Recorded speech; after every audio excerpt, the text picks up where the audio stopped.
Bonjour messieurs, dames, bienvenue ici. La séance de notre académie est reprise et je vous souhaite la bienvenue.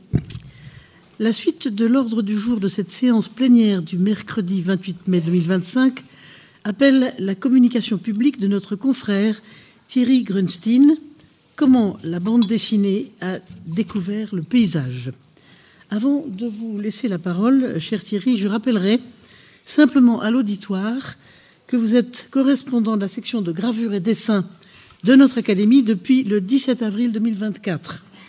Avant cela, vous avez été notamment de 1993 à 2001 le premier directeur du musée de la bande dessinée d'Angoulême. De 1997 à 2002, vous avez participé aux travaux du Centre d'études de l'écriture en tant que chercheur associé. Vous avez également dirigé 2 revues spécialisées, les Cahiers de la bande dessinée, de 1984 à 1988, puis 9e art, de 1996 à 2021. Vous êtes également le fondateur des éditions de l'An 2 et vous avez poursuivi jusqu'en 2023 votre travail d'éditeur au sein du groupe Actes Sud, tout en intervenant sur l'histoire et la théorie de la bande dessinée à l'École européenne supérieure de l'image à Angoulême. Vous avez également conçu de nombreuses expositions et vous êtes l'auteur de 2 romans, d'essais sur l'art et de très nombreux livres sur l'histoire, l'esthétique ou la sémiologie de la bande dessinée. Parmi vos publications, je signale en 2021 chez Robert Laffont le bouquin de la bande dessinée, un dictionnaire esthétique et thématique, et tout récemment, en ce début d'année 2025, une version entièrement révisée de votre ouvrage « Système de la bande dessinée », initialement paru en 1999 et devenu un classique traduit dans près d'une quinzaine de langues. Je signale enfin votre site internet www.thierrygrunstein.fr sur lequel vous tenez très régulièrement un blog de réflexion sur les évolutions de la bande dessinée. J'ajoute en outre que, à la fin de cet exposé, Thierry signera ses livres dans le hall d'entrée qui est ici, là, par lequel vous êtes entré, de la salle des séances. Ceci étant rappelé, je vous passe la parole, cher Thierry. Je rappelle tout de même à mes consoeurs et confrères que notre prochaine séance plénière est fixée au mercredi 4 juin à 15h.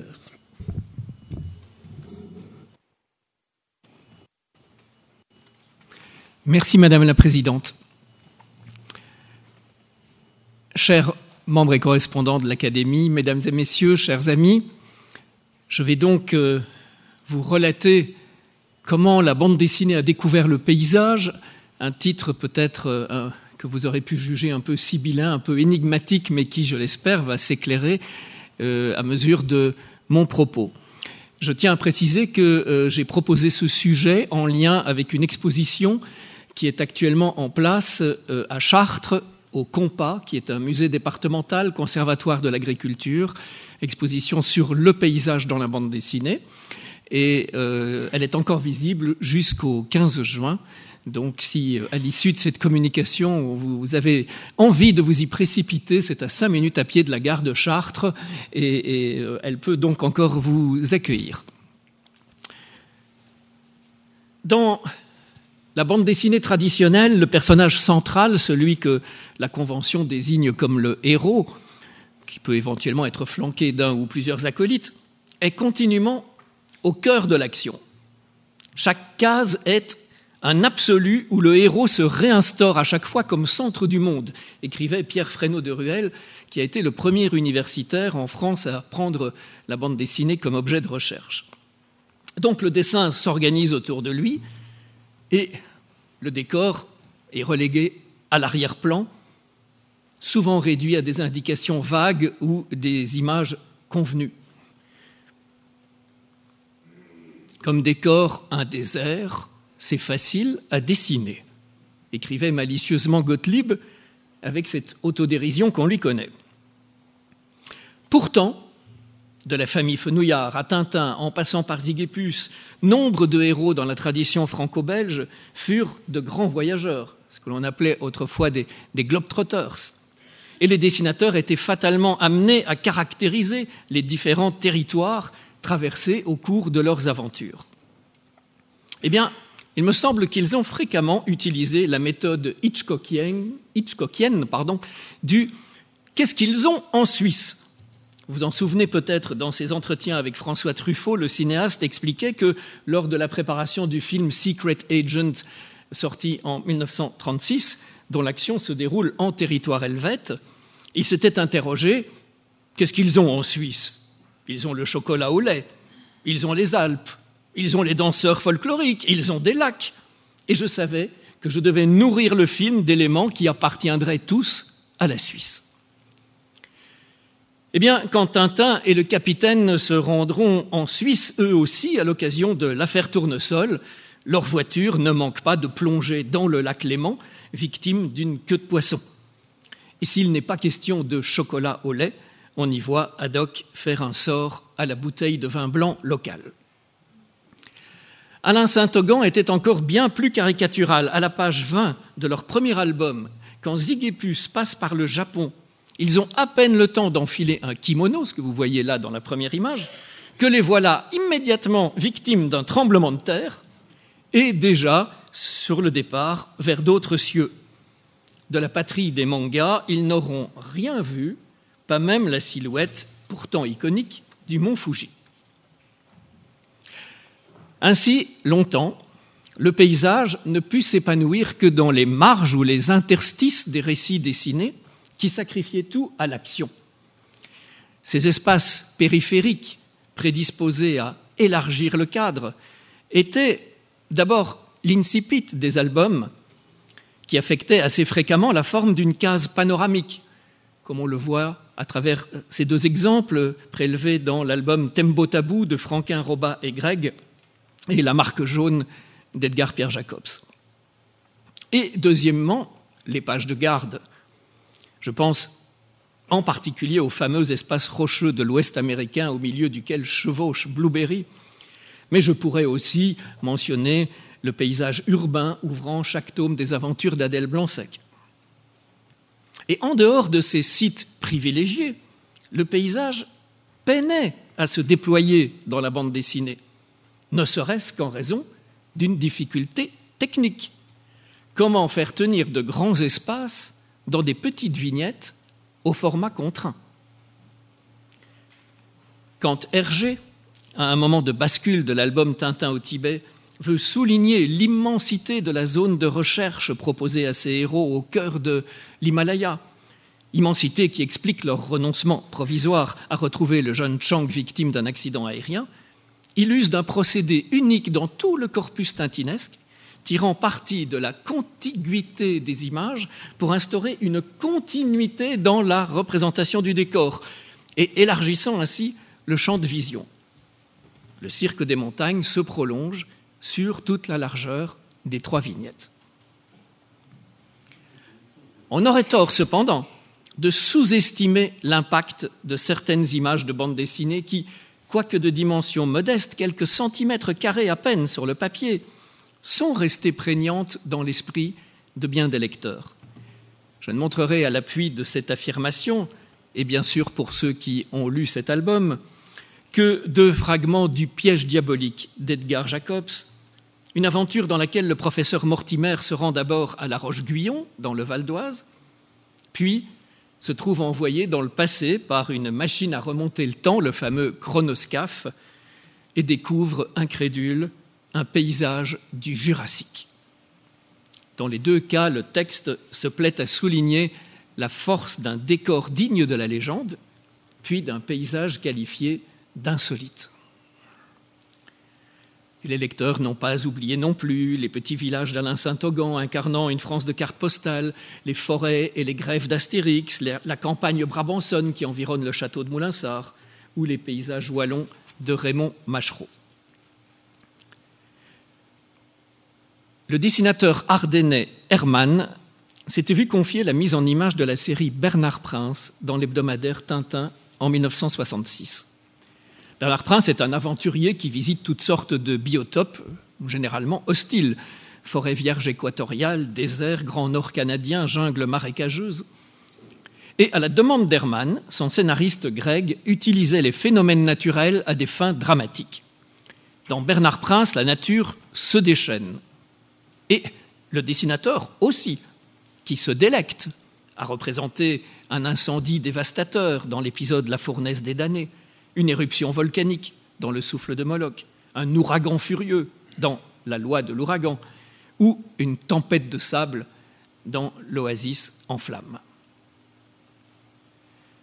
Il n'est pas surprenant que les mêmes deux auteurs se soient ensuite, avec la série Comanche, attaqués au western. Car le western est le genre entre tous propice à la représentation des grands espaces et au sentiment d'immersion dans le paysage.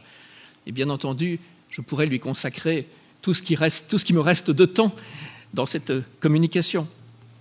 Outre Hermann, Gigé, que l'on voit ici, Jean Giraud, Derrib, Michel Blanc-Dumont et Bouc, pour ne citer qu'eux, respectivement dessinateurs des séries Jerry Spring, Blueberry, Buddy Longway, Jonathan Cartland et Bouncer, souvent imprégnés par une expérience directe de l'Ouest américain, mais aussi beaucoup par leur culture cinématographique, ont pu développer leur talent de paysagiste et laisser s'exprimer leur sensibilité en matière d'espace et de lumière.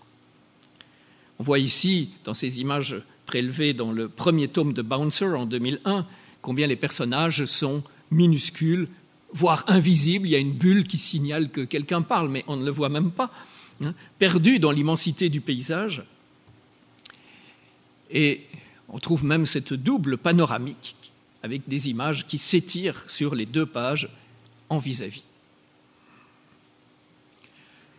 En revanche, quand l'hebdomadaire Pilote intégra dans ses pages une série humoristique sur le monde paysan et la ruralité, La famille Botafoin, publiée de 1968 à 1970, le dessinateur Martial concentrait toute son attention sur ses personnages, un couple de jeunes agriculteurs. Dédaignant de montrer la campagne, Hector Botafoin est très souvent figuré aux commandes de son tracteur, c'est d'ailleurs l'image qui a été reprise en couverture de cet album plus tardif, mais le champ qu'il cultive demeure invisible, tout comme les prés et bois alentour. Mais j'ai assez parlé de cette époque révolue. Ce qui m'intéresse aujourd'hui, ce que montre l'exposition que j'ai montée à Chartres, c'est comment une nouvelle sensibilité au paysage se manifeste de diverses manières dans la bande dessinée contemporaine et a fait émerger celui-ci comme une catégorie, comme un sujet à part entière. On pourrait dire qu'à cet égard, la bande dessinée connaît, avec quelques siècles de retard, une évolution, somme toute, comparable à celle de la peinture.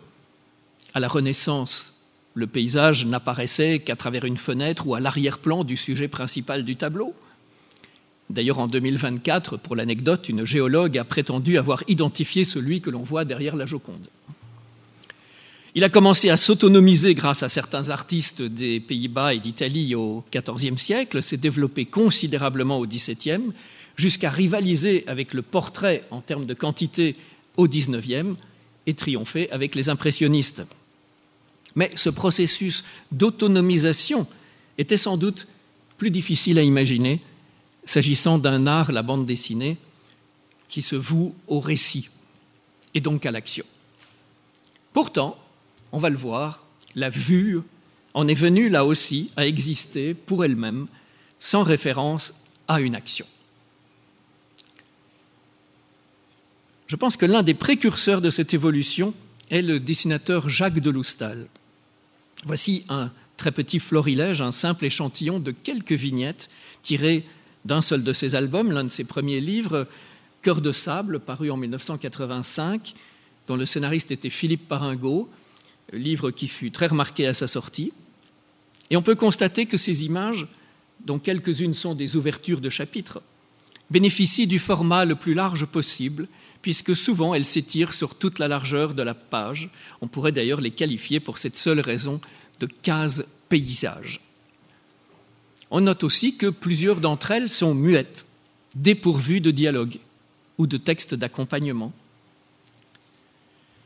Cet intérêt précoce de Loustal pour le paysage s'explique par l'attrait éprouvé par le dessinateur et son scénariste pour l'exotisme et le dépaysement, par la sensibilité picturale de Loustal, qui, parallèlement à son travail d'auteur de bande dessinée, développe une activité de peintre, et par sa pratique assidue du carnet de voyage, débuté en 1981 et dont ont témoigné depuis de nombreux recueils.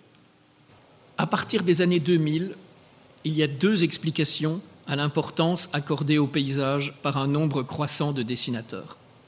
En premier lieu, l'essor du format roman graphique. J'y reviendrai. En second lieu, la généralisation de la prise de conscience des enjeux écologiques, l'éveil d'une nouvelle sensibilité à l'endroit du vivant, de la nature.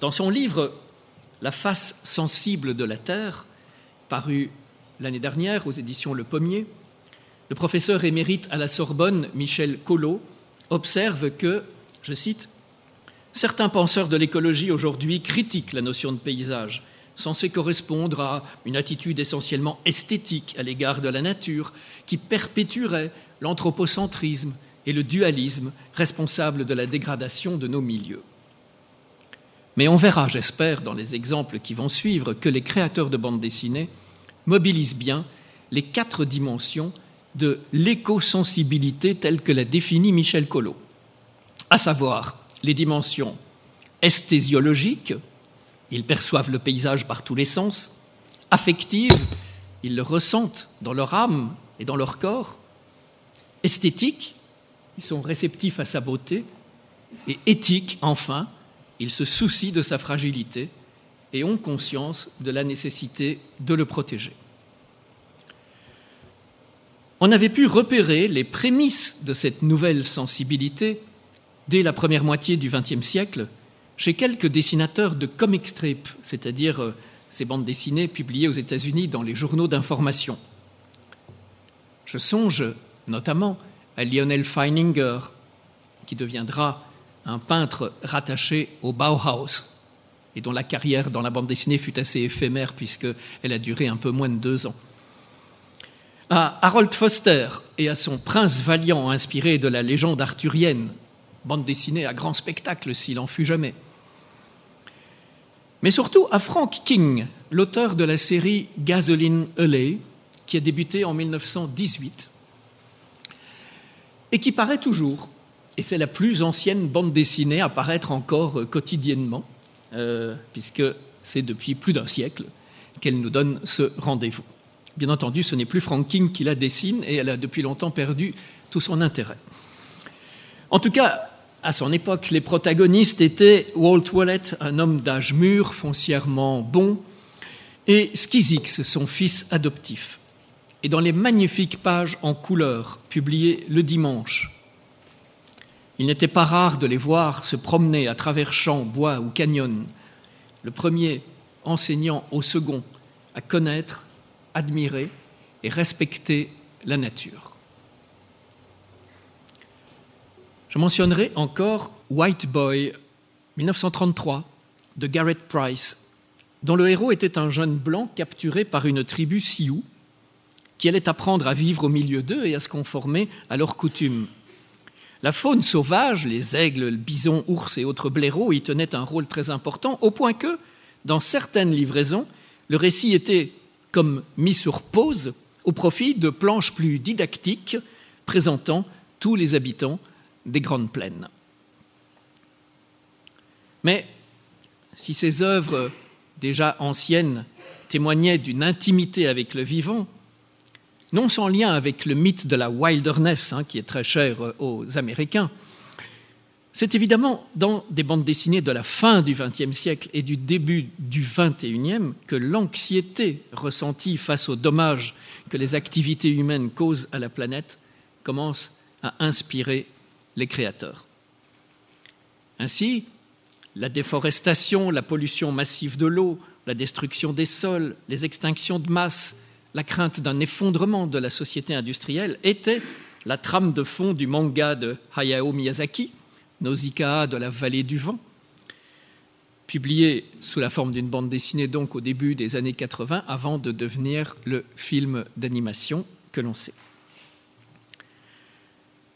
l'imaginaire post-apocalyptique, qui constituait de longue date un sous-genre de la science-fiction, est devenu, dans la bande dessinée, comme ailleurs, comme en littérature, comme au cinéma, une inspiration majeure pour nombre de créateurs, donnant naissance à un véritable continent de la fiction contemporaine, et je pourrais dire qu'il n'y a pas une semaine qui se passe sans que je vous découvre un nouvel album qui s'inscrive dans cette veine.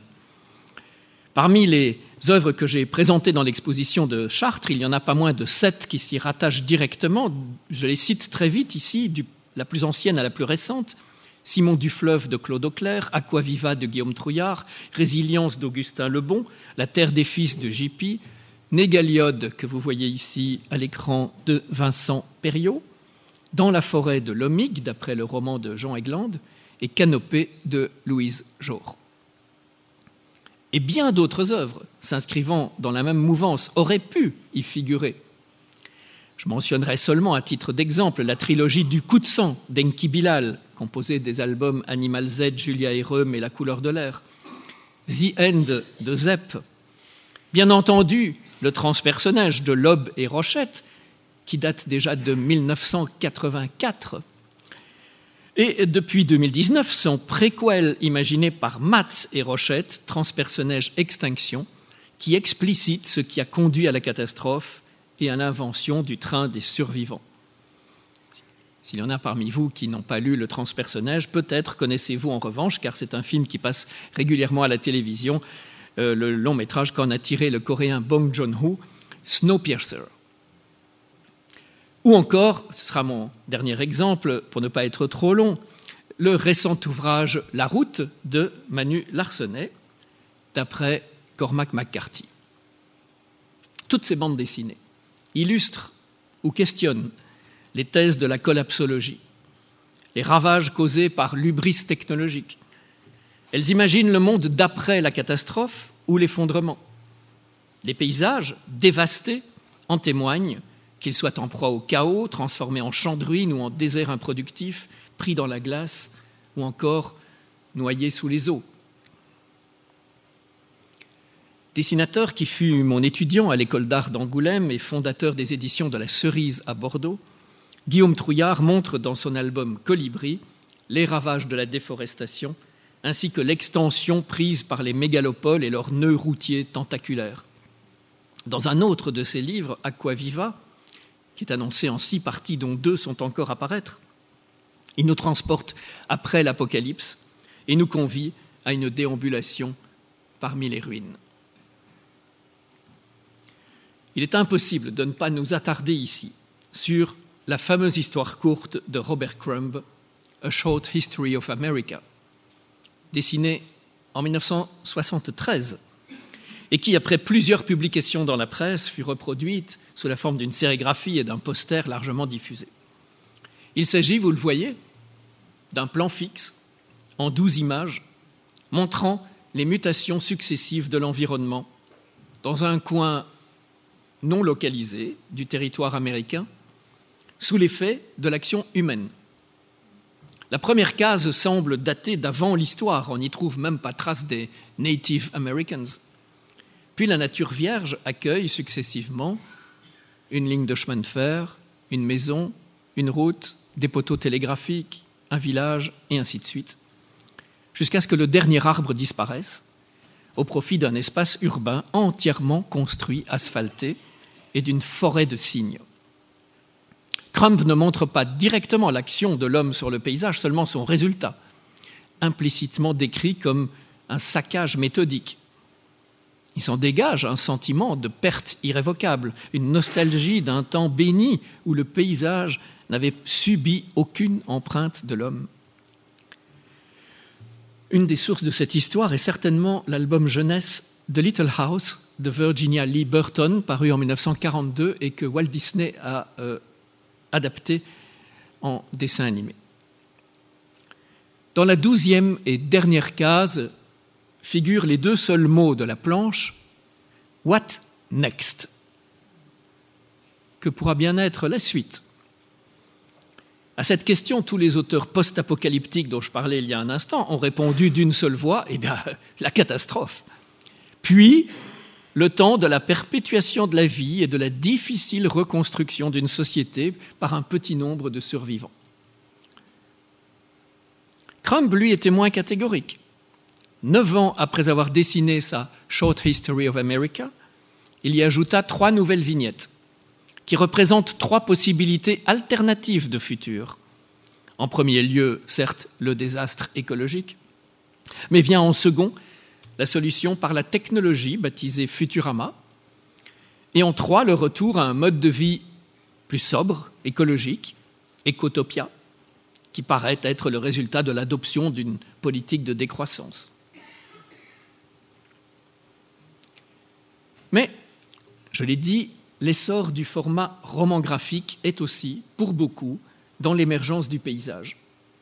Autorisé à s'exprimer sur un nombre de pages considérablement plus élevé qu'auparavant, quand les albums ne comptaient généralement pas plus de 44 ou 46 pages, façon Astérix ou Lucky Luke.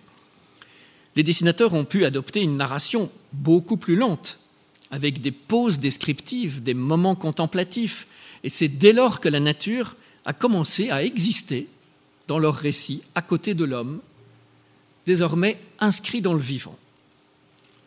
Pour montrer cette évolution, je vais prendre l'exemple du dessinateur Manu Larsonnet, déjà cité voici un instant pour son adaptation de La Route.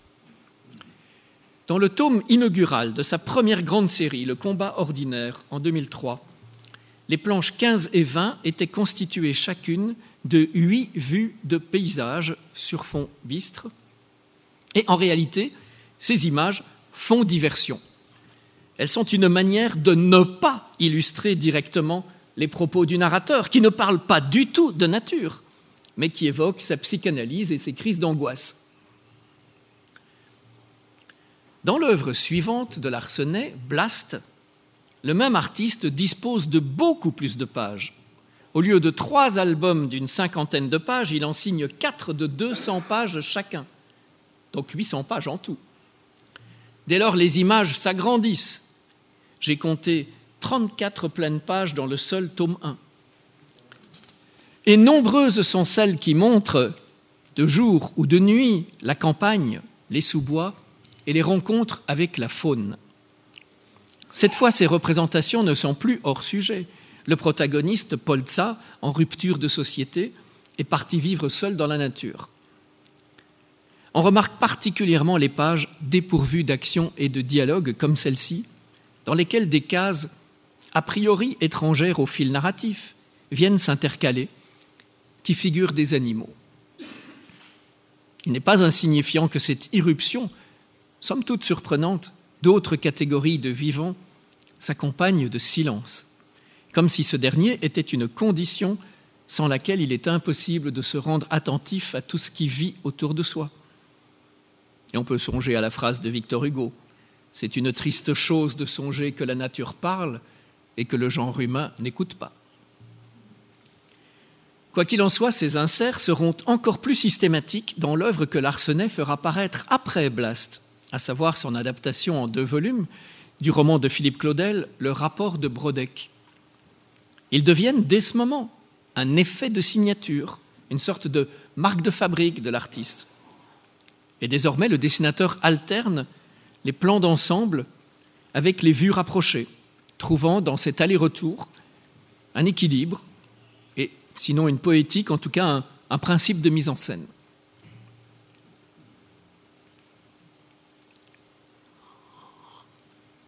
Je voudrais évoquer maintenant 6 autres dessinateurs français qui entretiennent une relation privilégiée avec le paysage. En premier lieu, Edmond Baudouin. Le paysage, ou mieux les paysages, du Canada, du Mexique, du Chili et d'ailleurs, occupe une place importante dans nombre de ses livres, tout particulièrement dans La Traverse, qui est un chant d'amour à la montagne, et auparavant dans Le chemin de Saint-Jean. À chacun de ses retours dans son village natal de Villars-sur-Var, situé dans l'arrière-pays niçois, Baudouin arpente inlassablement le chemin qui porte ce nom, un chemin en boucle qui part du village, qui monte jusqu'à une chapelle dédiée à Saint-Jean et revient par un autre itinéraire. Il l'arpente pour jouir du spectacle de la nature, pour exercer son corps, laisser libre cours à ses méditations et à la remémoration du passé. Et l'album s'est élaboré en partie par l'intégration de croquis réalisés sur le motif dans les pages de carnet à spirale, croquis insérés plus tard dans les planches, recadrés ou non, souvent accompagnés de la date de leur exécution. Vous avez un de ces feuillets dans la page de gauche, on le voit assez mal ici, mais dans la partie haute, il y a les dentelures de la page arrachées au carnet de croquis. Et dans le bas, le dessin a été prolongé de façon à se conformer au format du livre. Ces dessins naturalistes d'une grande sensibilité picturale et toujours sous-tendus par un questionnement introspectif essayent de dire ce que c'est que d'être présent au monde. La montagne, c'est le royaume du Grenoblois Jean-Marc Rochette, déjà cité pour le transpersonnage, particulièrement depuis 2016, lorsque, à son retour d'un séjour de plusieurs années à Berlin, il s'est installé dans la vallée du Vénéon, au cœur du massif des Écrins, et a renoué avec l'alpinisme sa passion de jeunesse. 2 ans plus tard paraissait l'album dont vous voyez ici 3 pages non consécutives, Aile froide, altitude 3954, coécrit avec Olivier Bocquet, où il relate une course très difficile tentée jadis avec un ami, au cours de laquelle il survécut de justesse à un grave accident. Son trait vigoureux, sa narration rythmée, son art du cadrage, son utilisation franche de la couleur servent admirablement l'évocation des joies et des périls d'un sport parmi les plus exigeants. Ses livres suivants, Le Loup, puis La dernière reine, l'histoire du dernier ours abattu dans le Vercors, ont continué à célébrer les sommets, les grands espaces inviolés et la faune sauvage. Alors, je vais faire ici une brève digression. La haute montagne, décor propice à l'aventure et au dépassement de soi, a toujours été prisée des dessinateurs. Et c'est Gustave Doré qui s'y était confronté le premier, dans Désagrément d'un voyage d'agrément, paru en 1851 et dessiné au crayon lithographique. Il s'agit de l'un des 4 albums de bande dessinée qu'il publia dans sa jeunesse, avant de devenir le peintre et l'illustrateur graveur que l'on sait. Il y faisait le récit plaisant d'un voyage alpestre entrepris par un couple de retraités. Ni un bain forcé, ni les dépenses imprévues, ni les rencontres parfois rugueuses ou brutales, ni les intempéries ne viennent à bout de l'exaltation de son héros, César Plumet, intimement persuadé que les Alpes ont été, sont et seront toujours la plus belle chose qui soit au monde. Et la séquence la plus remarquable dans cet album, la plus souvent commentée bien sûr, est composée des planches 15, 16 et 17, qui propose une série de vues circulaires représentant ce que peut observer Vespasien Plumet à travers sa lunette, tandis que, restée à l'auberge, elle suit d'un œil inquiet l'ascension du Mont Blanc par une cordée dont fait partie son mari. Grande spécialiste des illustrateurs du XIXe, mon amie Annie Renoncia a qualifié cette séquence de suite exceptionnelle dans l'histoire des arts graphiques. Je la cite. « Ces variations sur le noir et blanc, ces traces de pas, de glissades, de mains, de visages, interrogent les ressources plastiques, sémiologiques et narratives du trait, confrontées à celles linguistiques des légendes, dont l'énoncé diffère comiquement du représenté de la vignette. Et elles explorent les différents registres de l'image, de la figuration à l'hallucination, jusqu'à la quasi-abstraction. Si Vespasien ne voyait pas son mari, nous, lecteurs, n'apercevons rien non plus de la montagne, malicieusement soustraite à notre vue. Depuis, les successeurs de Doré ont amplement rattrapé le coup, comme le montre ce très partiel échantillon pour lequel j'ai retenu 2 auteurs francophones et même belges l'un et l'autre, et 2 japonais, parce qu'il faut bien quand même un peu de manga dans tout ça. Le sommet des dieux de Jiro Taniguchi et les montagnes hallucinées de Gu Tanabe, d'après l'œuvre de l'écrivain américain Lovecraft. Et je referme là ma digression. Le troisième dessinateur après Baudouin et Rochette est Fabrice Naud. Son journal est un des sommets de la bande dessinée autobiographique. Les espaces naturels y occupent, il est vrai, une place assez marginale, sauf dans une séquence particulière et, selon moi, mémorable. En effet, le tome 4, paru en 2002, s'ouvre sur un chapitre à la tonalité tout à fait inédite intitulé « Pays basque ». Il s'agit d'une véritable ode à la nature et au paysage. Les planches 28 à 47 débutent par l'étreinte d'un arbre et relatent ensuite l'ascension de la Rune par la voie pédestre.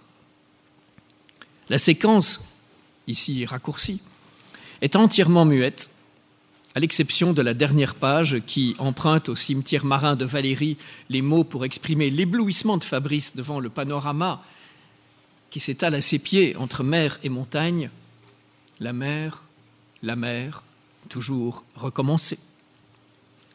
L'immersion dans le paysage coïncide avec un profond sentiment d'accomplissement, une sorte d'épiphanie sans précédent dans le journal et sans équivalent. C'est une œuvre qui est ordinairement riche en texte, mais ici encore, on le voit, l'auteur a pris le parti de faire silence. Étienne Davodo a été l'un des pionniers de la bande dessinée documentaire et de reportage. Pour l'un de ses premiers livres, Rural, il s'était immergé pendant 1 an dans une exploitation agricole productrice de lait biologique.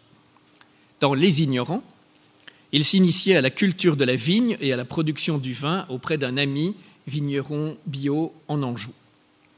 Mais ces 2 albums les plus récents, Le droit du sol et Loire, donnent au paysage une place encore plus éminente.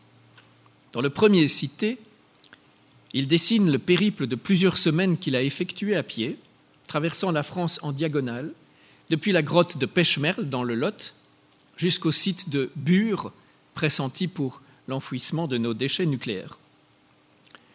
Sous la plume de Michel Audouy, la Fédération française du paysage a publié un compte-rendu de ce livre sur son site, soulignant combien, je cite, « les moments de face-à-face avec le paysage, comparables à une sorte de communion avec la terre, peuvent y être saisissants ». Contrairement aux 3 autres livres de Davodo déjà mentionnés, Loire est une fiction sentimentale qui aborde aussi la question du deuil. Mais ce que l'on en retient, c'est évidemment qu'il s'agit avant tout d'une déclaration d'amour à ce fleuve qui lui est cher. Toute l'intrigue se déroule sur ses berges. Le célèbre, tel un personnage, le laisse s'exprimer à travers de longues suites de cases panoramiques, aquarellées et muettes, s'attardant à peindre les ciels et la lumière changeante.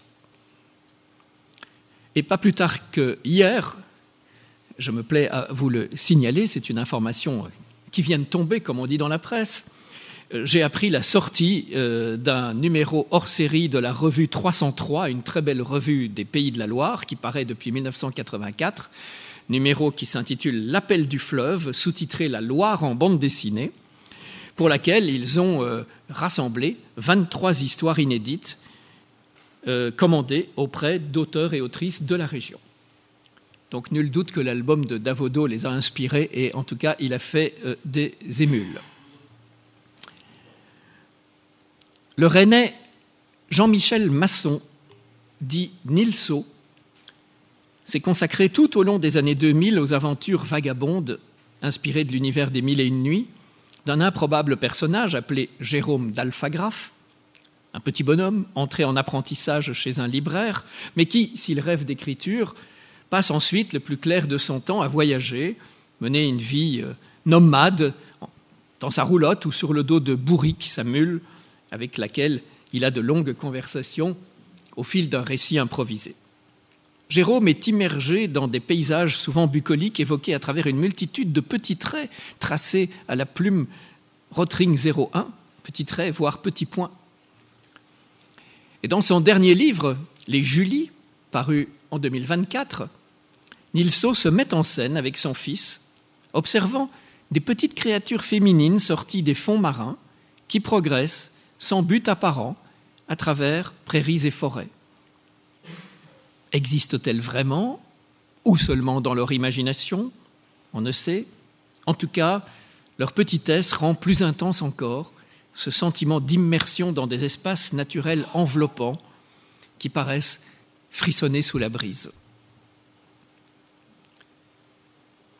Vincent Vanoli, enfin, qui se reconnaît, ce sont ses mots, une nature contemplative et rêveuse, avait construit son album Le Bon Endroit, paru à l'Association en 1997, sur un pastiche inspiré des paysages de l'art extrême-oriental.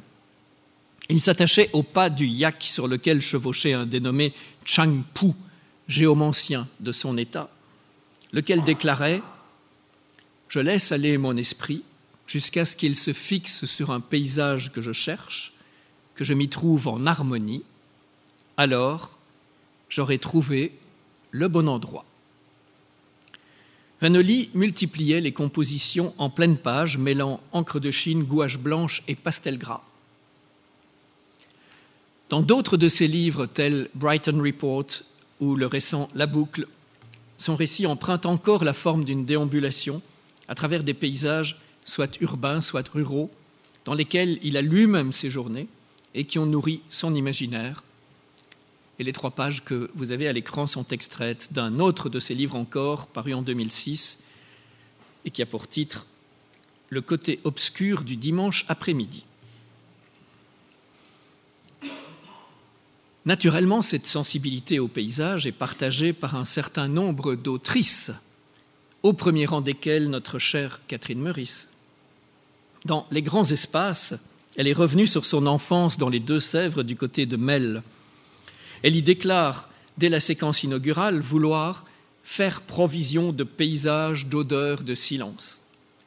Une scène la montre écoutant son père déplorer les effets qu'une agriculture devenue plus intensive et le démembrement ont eu sur la transformation de nos campagnes. Selon son habitude, Catherine se nourrit des plus grands auteurs, Baudelaire, Loti, Zola, Montaigne, Proust et Diderot, empruntant leurs mots, les détournant quelquefois, pour célébrer la nature. Tandis qu'en visite au musée du Louvre, elle reconnaît dans le feuillage les arbres de Corot, les bosquets de Fragonard, les buissons de Watteau, la campagne de Poussin, les paysages qu'elle a toujours connus. Plus récemment, suite à 2 séjours au Japon, elle s'est confrontée dans La jeune femme et la mer à la tradition de la peinture de paysages japonaise, imprégnée du culte shinto et de sa mythologie animiste, pour restituer les décors ruraux du sud de l'archipel, multipliant là encore les grandes compositions que magnifie la mise en couleur de sa complice Isabelle Merlet. Toujours, Catherine tient pour indissociables les 3 sens du mot « paysage » dans la langue française, qui désigne à la fois un site, sa perception et sa représentation.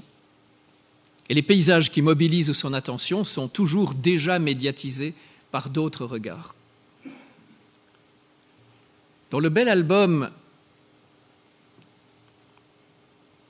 qui ne veut pas venir, il y avait encore cette double page-ci, toujours dans La jeune femme et la mer. Voilà. Dans le bel album intitulé Une nuit d'été, paru en 2019 aux éditions Magnani, la jeune dessinatrice Margot Otta, dont c'était la première bande dessinée, développe une narration muette autour de la disparition d'un adolescent lors d'une sortie nocturne en forêt avec ses camarades. L'enquête des gendarmes ici ne compte pour rien, ce que l'on retient, ce sont les paysages, les futaies, les reflets dans les flaques, les ciels irisés, les silhouettes des jeunes sur leurs vélos, leurs parties de boules de neige dans la forêt. Le récit dessiné se fait contemplatif, déroulant un livre d'images sur lesquelles il fait bon s'arrêter et rêver.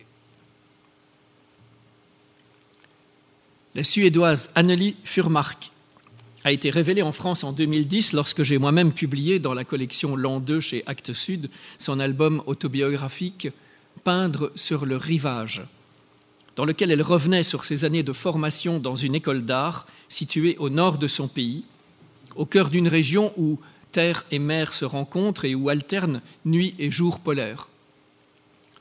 Son sens de la couleur, son utilisation des encres et du crayon font merveille dans l'évocation de cet environnement, tandis que la jeune femme en quête d'identité hésite encore entre deux directions, celle de la peinture de paysage ou celle de l'art contemporain. Il est enfin une dernière catégorie de paysages dont la bande dessinée est prodigue, ce sont les paysages imaginaires. Cette appellation est à double sens. Elle peut désigner tout d'abord les paysages de pays fictifs comme la Sildavie et le San Theodoros chez Hergé, le Bretzelburg de Franquin et Gregg, ou encore, toujours dans les aventures de Spirou, la Palombie, qui est le berceau du marsupilami. La consonance de leur nom, quelquefois des références à peine cryptées à des événements historiques, facilite la géolocalisation de ces contrées fictives, mais ce sont bien les paysages qui en assurent l'ancrage dans nos représentations collectives, jungle sud-américaine pour la Palombie, montagne typique de la péninsule des Balkans pour la Sildavie. Mais par paysage imaginaire, j'entends aussi et surtout ceux qui, non localisables, ne relèvent que de la fantaisie des dessinateurs, de leur capacité à se faire démiurge et à inventer de toutes pièces un relief, une faune, une flore, un climat. Il s'agit alors de dépasser le visible en faisant appel à cette seconde vue qu'est l'imagination. Et on retrouve ici Nausicaa. La science-fiction en a fait l'une de ses spécialités quand elle nous fait voyager sur des planètes lointaines, et là encore, ça pourrait faire l'objet d'une conférence entière. Mais ce genre n'en a pas le monopole. Il existe des paysages oniriques, des paysages métaphysiques, des paysages intérieurs. L'exposition à Chartres en montre quelques exemples, notamment une séquence de l'album Ghirlanda de Mattotti et Kramski. Mattotti, surtout connu en tant que maître coloriste, mais qui fait aussi quelquefois de magnifiques dessins à la plume et à l'encre. Ou cette autre séquence prélevée dans le livre Sens de Marc-Antoine Mathieu, qui, de flèche en flèche, de désert en labyrinthe, conte le voyage initiatique d'un homme qui pourrait être n'importe qui. J'ai ouvert cette intervention par une boutade de Gottlieb sur le désert facile à dessiner. Je la refermerai donc par un retour au désert. Au tournant du XXIe siècle, le regretté Moebius avait pris la décision d'arrêter de fumer de l'herbe, autrement dit de se désherber. C'est donc un jeu de mots qui est à l'origine de la création par le dessinateur du désert B, la lettre B, sorte de version quintessentielle et métaphorique du désert, l'équivalent d'une grande page blanche, d'un écran ou d'une arène psychique. Peut-être ce paysage du philosophe, ce paysage pensé, dont Gaston Bachelard affirmait qu'il est plat, systématiquement plat, glorieux parfois d'être plat. L'artiste en fera le décor du carnet 40 Days dans le désert B, puis de sa série testamentaire Inside Moebius. Dans le carnet, le personnage que le paratexte désigne comme l'archaman était assailli, tel saint Antoine ou le Christ soi-même, lors des 40 jours qu'il passa dans le désert, par un cortège de visions quelque peu psychédéliques. Dans Inside Moebius, le dessinateur évolue au milieu de ces personnages avec lesquels il a des conversations sur la création et feint de nous inviter dans les tréfonds de son inconscient. Fidèle à sa poétique des univers emboîtés qui lui a inspiré tant d'autres histoires, il nous fait assister aux plus surprenantes métamorphoses. En transportant pour viatique un livre qui a pour titre « L'art de rêver », on le voit tenir ce livre à la main à plusieurs reprises, et qui, le temps d'une image, alors que le livre est posé à ses pieds, devient l'art de rêvasser.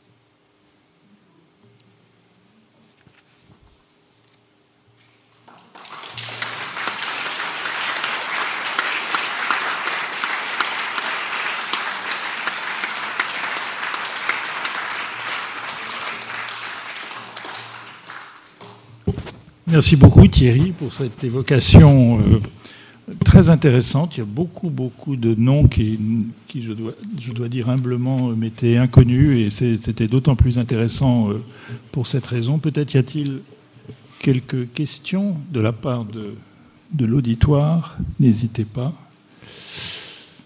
Ben, je vois que vous étiez très clair, hein, tout le monde a tout compris.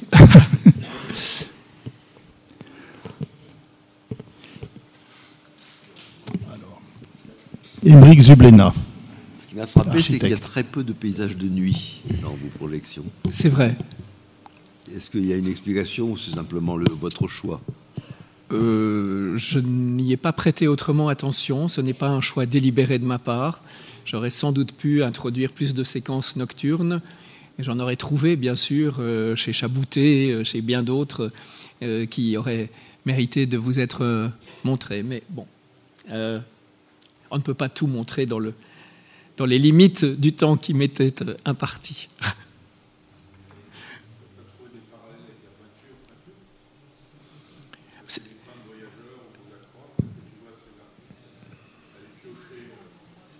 Que tu vois ces artistes aller piocher dans les peintres et les voyageurs connus comme Delacroix, tout ça, ou pas du tout? Alors c'est aussi une piste que j'ai choisi de ne pas emprunter, parce qu'il s'agissait moins pour moi d'essayer de montrer le paysage dans la bande dessinée dans tous ses états que d'expliquer au fond son émergence récente en tant que véritable sujet, qui n'est plus à l'arrière-plan, hein, mais qui est monté à l'avant-plan des histoires. Alors, j'ai mentionné les propos de Catherine Meurice disant qu'elle retrouvait les paysages qui lui étaient familiers chez les peintres qu'elle se plaît à admirer au Louvre et ailleurs. On pourrait certainement trouver d'autres points de convergence avec des artistes peintres, y compris dans les mangas. Hein. Et d'ailleurs, il y a une exposition qu'on pourra voir bientôt au musée Guimet, qui confrontera la tradition du manga avec celle des estampes japonaises, qui, je pense, répondra pleinement à ton interrogation.